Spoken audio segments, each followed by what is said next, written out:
샬롬, 샬롬, 샬롬. 지난밤 평안하셨습니까? 오늘은 2023년 12월 14일 목요일입니다. 크리스마스가 이제 열흘 앞으로 다가왔습니다. 연말연시 바쁜 일정 속에서도 예수님의 탄생을 기다리며 주님의 은혜를 간절히 사모하는 우리 모두가 되기를 바랍니다. 요즘 병원에 가면 감기 환자가 많습니다.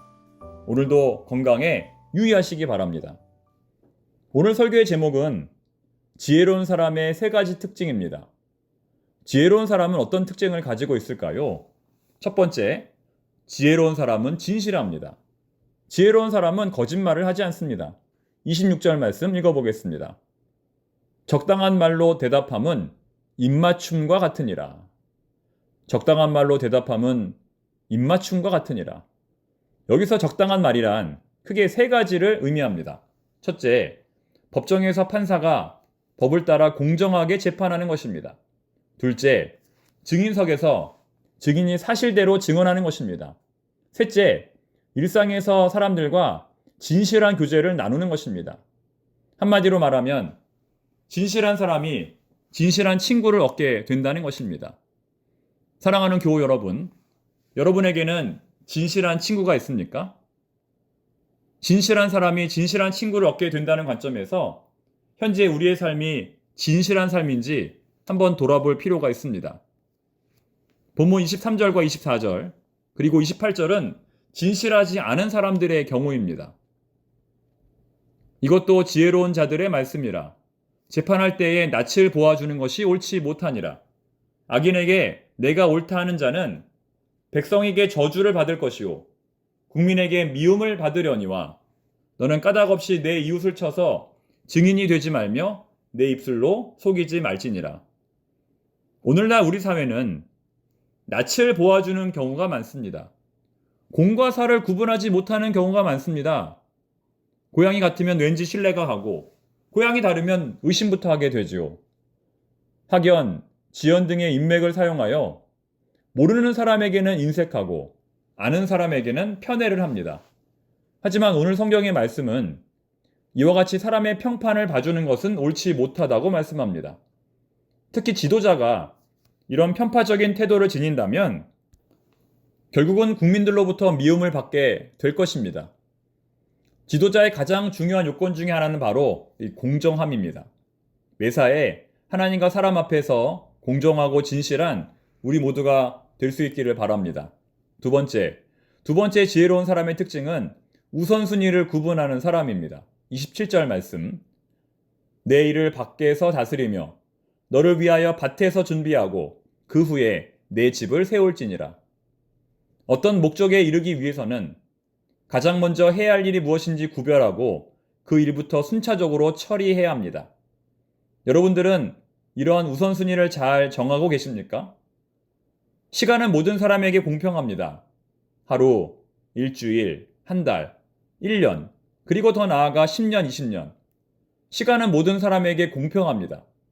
그런데 어떤 사람은 늘 시간이 부족하다 말하고 또 어떤 사람은 늘 여유 있는 시간을 보냅니다. 똑같은 시간을 살아가는데 어떻게 이처럼 다를 수 있을까요? 일을 잘하는 사람들에게는 공통적인 업무 습관이 있습니다. 그것은 바로 우선순위를 제대로 파악하여 급한 일과 중요한 일을 구분하는 것입니다.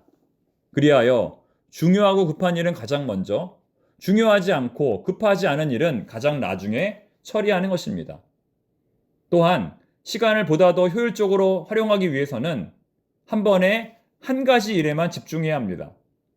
우리 인간의 뇌는 본질적으로 두 가지 일을 동시에 할 수 없다고 합니다. 인간의 집중력은 25분 정도라고 합니다. 자신의 집중력을 너무 과신하지 말라는 것이죠. 따라서 한 번에 한 가지 일에만 집중하고 충분한 휴식을 취할 때에 업무의 능력이 보다 더 향상될 것입니다. 여기에 덧붙여 데니스 뇌르마르크가 지은 가짜 노동이라는 책에 따르면 지금 현대인들이 하고 있는 대부분의 노동은 가짜 노동이라고 말합니다. 무슨 말이냐면 실제로는 하지 않아도 되는 일인데 누군가에게 보여주기 위해서 그 하지 않아도 되는 일을 밤이 새도록 하고 있다는 것입니다. 어떤 것이 있을까요? 예를 들면 결론이 나지 않는 회의, 읽히지 않는 보고서, 실제 일과 상관없는 시간표, 사람을 돌아버리게 만드는 지루한 일 등 우선순위를 정하지 않으면 현대인들은 어느 순간 가짜 노동의 희생자가 되어버리고 만다는 것입니다. 실제로 지난 코로나 시기에 덴마크에서는 필수 인력이라고 하는 직업의 목록을 정부가 발표했는데 거기에는 의사, 간호사, 교사, 청소부 등이 포함되었습니다. 반면에 전문 경영인, 경영 컨설턴트, 감사 책임자, 홍보 전문가 같은 사람들은 포함되지 않았습니다. 유럽의 경우에는 전자보다 후자의 경우가 훨씬 더 많은 임금을 받기 때문에 많은 사람들이 충격을 받았다고 합니다. 이 책은 결론적으로 우리가 사랑하는 사람을 돌보고 자발적으로 호기심과 욕망에서 나오는 활동을 추구할 때 비로소 우리는 진짜 노동을 할 수 있다고 제안합니다. 진짜 노동과 가짜 노동, 중요한 일과 중요하지 않은 일을 잘 구분할 수 있는 우리 모두가 되기를 바랍니다. 마지막 세 번째, 지혜로운 사람은 성실하고 게으르지 않은 사람들입니다. 본문 30절부터 34절에 그 내용이 나옵니다. 지혜가 있는 사람의 특징은 바로 이 부지런함입니다. 게으름에 대한 경고는 잠언 전체에서 끊임없이 반복됩니다. 그러므로 우리 성도들은 게으름의 반면교사가 되지 말고 부지런함의 정면교사가 되어야 합니다. 우리에게 주어진 시간은 하나님께서 주신 것입니다. 시간은 재물이나 권세처럼 하나님께서 우리에게 맡기신 것입니다. 따라서 우리는 시간을 소중히 여기며 매 순간 주어진 일에 최선을 다해야 합니다. 정의로운 사회란 일한 대가를 제대로 보상받는 사회입니다. 성실하게 일한 사람에게는 성실한 대가가 주어지고 게으른 사람에게는 게으른 대가가 주어지는 것입니다. 그런데 만약 이것이 반대로 된다면 그것은 하나님께서 원하시는 정의가 아닐 것입니다. 조금 주제와 다른 이야기일 수 있겠지만 세상에는 총 4종류의 사람들이 있다고 합니다. 한번 잘 들어보십시오. 공부만 잘하는 사람, 공부도 잘하는 사람, 공부는 못하는 사람, 공부도 못하는 사람. 이 중에서 가장 좋은 경우는 어떤 경우일까요? 공부도 잘하는 사람입니다. 공부도 잘하고, 운동도 잘하고, 인격도 훌륭하고, 지혜롭고 가장 좋은 경우입니다. 그 다음으로 좋은 것은 어떤 경우일까요? 공부는 못하는 사람입니다. 비록 공부는 못하지만 다른 것은 다 잘하는 사람, 운동도 잘하고, 인격도 훌륭하고, 지혜로운 사람입니다. 이제 두 경우가 남았는데요. 공부도 못하는 사람과 공부만 잘하는 사람, 누가 더 나쁜 경우일까요? 최악의 경우는 공부만 잘하는 사람입니다. 이 사람이 문제가 되는 이유는 너무 똑똑하기 때문에 다른 사람들에게 해악을 끼칩니다. 사기꾼이 되는 것이죠. 인생에는 실패했는데 머리가 좋고 공부를 잘하다 보니 다른 사람의 것을 빼앗는데 유능합니다. 공부도 못하는 사람들은 적어도 다른 사람들에게 피해를 끼치지는 않는다는 것이죠. 너무 똑똑한 것이 문제라는 것입니다. 범죄자들의 IQ 상당히 높겠지요. 지금은 어느 때보다 공부가 중요한 시대입니다.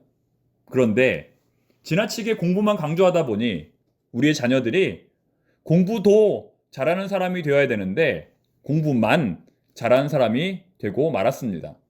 즉, 우리의 자녀들을 똑똑하게 키우는 것보다 더 중요한 것은 공감을 할 줄 아는 사람, 또 소통을 할 줄 아는 사람으로 키우는 것입니다. 그러려면 먼저 우리 부모들이 그렇게 되어야 할 것입니다. 자녀를 인격체로 존중하고 자녀에게 너무 집중하기보다는 자신의 인생에 보다 더 집중하는 우리 부모들이 되어야 할 것입니다. 오늘은 이처럼 지혜로운 사람의 3가지 특징에 대해서 살펴보았습니다. 지혜로운 사람은 진실합니다. 지혜로운 사람은 우선순위를 구분합니다. 지혜로운 사람은 성실한 사람입니다. 기도하겠습니다. 하나님 아버지, 오늘은 지혜로운 사람의 3가지 특징에 대해서 살펴보았습니다. 이 중에서 한 가지라도 기억하게 하시고 무엇보다 자녀에게 본이 되는 저희들이 되게 하옵소서. 자녀를 어떻게 양육해야 할지 항상 두렵고 떨리는 마음으로 기도하는 지혜로운 부모들이 되게 하옵소서. 예수님의 이름으로 기도드립니다. 아멘.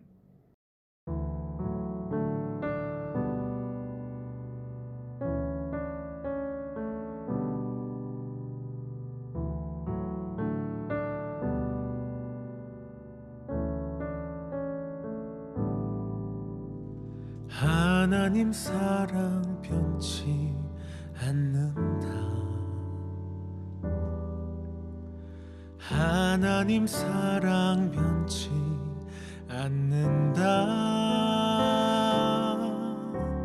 세상 다 변하고 날 버린다 해도 하나님 사랑 변치 않는다. 하나님 내 길 인도하신다. 하나님 내 길 인도하신다. 나의 가는 길 다 주님께 있으니 하나님 내 길 인도하신다. 반드시 기도 응답하신다.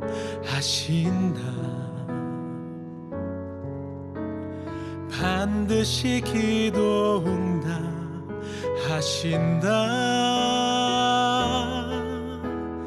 때론 나의 뜻과 다른 길이라도 반드시 기도 응답하신다.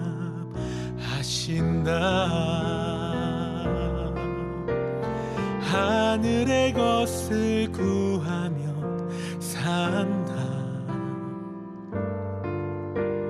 하늘의 것을 구하면 산다. 세상 헛된 것에 소망 두지 말고 하늘의 것을 구하면 산다. 하늘의 것을 구하면 산다.